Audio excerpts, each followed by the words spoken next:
Hello, hello! Good morning, everyone! I am now here in Calamba, Laguna at our National Heroes Ancestral House. Dr. Jose Rizal, and today marks a historic event because our pandemic hero, a good friend of mine, Miss Nancy Dimaranan, is going to be interviewed and will take a lot of questions from our press here in Calamba, Laguna. There she is. Ah!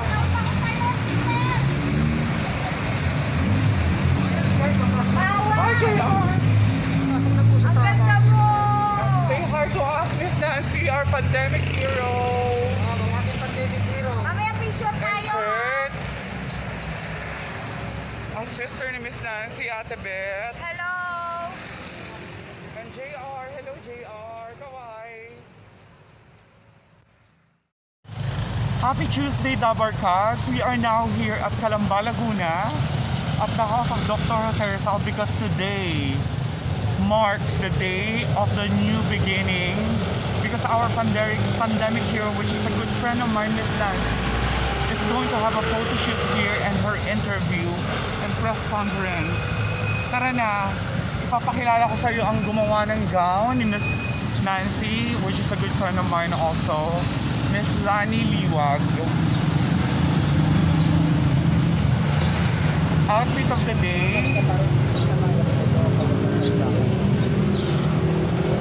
Miss Lani Liwag, say hi.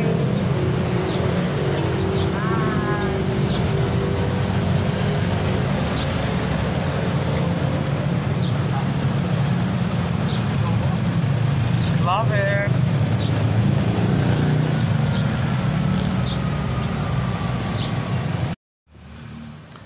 Good morning. This is the ancestral house of Dr. Jose Rizal here in Calamba, Laguna, and right now I'm with my friends and family and relatives.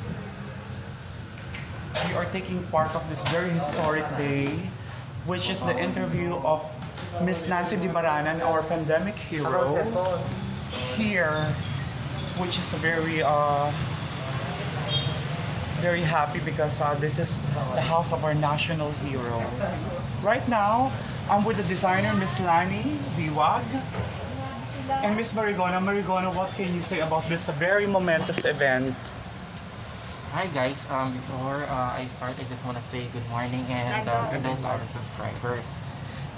This historic event is, another portal for us to showcase how powerful the transgender women are. And I do believe that the woman herself is a representation of the LGBT community. And I think at this momentous moment, what's really important is we showcase everyone that our sexuality should never be a basis for us to make a difference, especially here in our country. And I know for sure that the way she is, just like Miss Nancy, is an epitome just like a Rizal, isa siyang bayani. Yun lamang para sa akin. I love that. I love that how you put the whole thing together, Miss Marigona. Thank you so much, Miss Marigona. Our friend, the LGBT group leaders here in Calamba, Laguna. Yes, hello! At huwag po natin kakalimutan ng #1 vlogger, upcoming popular vlogger, Mr. Kurt Manalo. Follow him. Say follow him on YouTube. Okay, follow niyo yung Kurt Manalo 21 on YouTube. So, nandun lahat ng ating mga magagandang videos. Kasama natin si pinakamagandang Paula. And of course, ang sister namin, sis Hi, hello! Miss Good Beth. morning! ang kapatid ni Miss Nancy. So ngayon, itutur ko kayo ngayon para makita nyo yung mga pinaggagawa na interview kay Miss Nancy Dimaranan. We are now here sa beautiful, ang ganda ng bahay na to ni Rizal, in fairness. At of course, the OOTD, ang outfit of the day po natin. Actually, we are not allowed to go to the interview because you have to have permission to vlog there. So wala kaming permission to vlog over there, but doon po ini-interview si Miss Nancy Dimaranan. We're going to wait, and I think I'm going to continue my vlog in the press conference, which is our lunch as well. Bye guys, I'll see you later.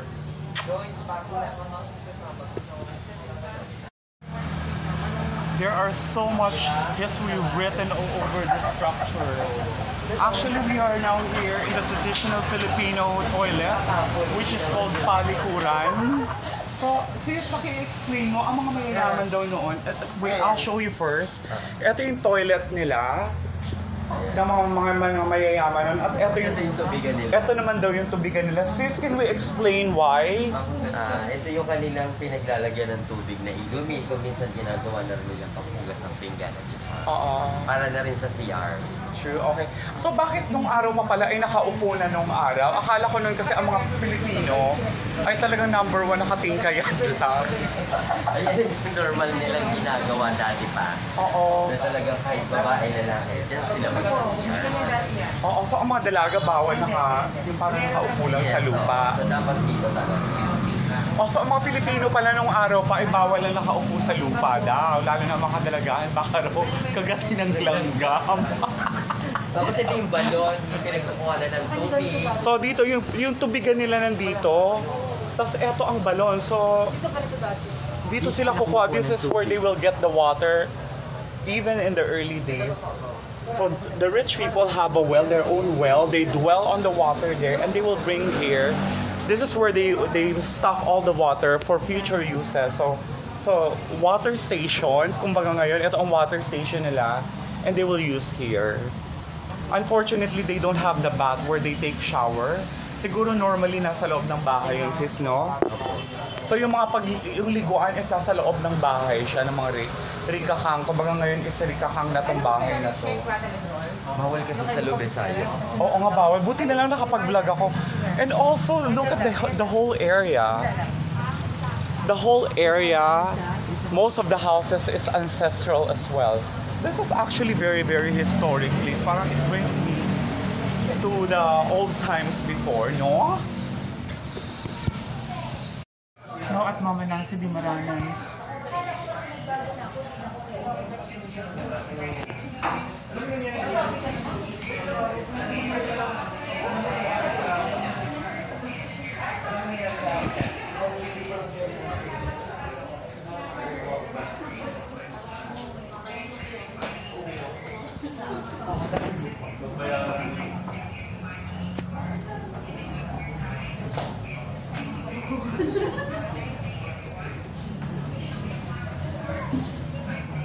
Press conference is real.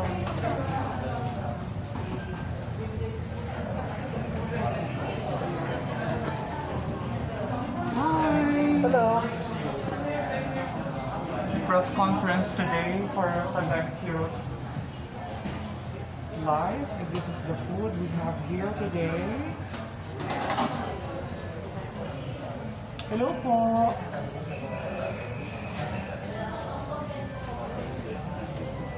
My mommy love. I love it. Congratulations, Mom. I'm super proud of you. And my sister Emboy. And of course, the #1 designer. Hindi lang siya designer, museum piece couture artist siya. My sister Miss Lani Liwag.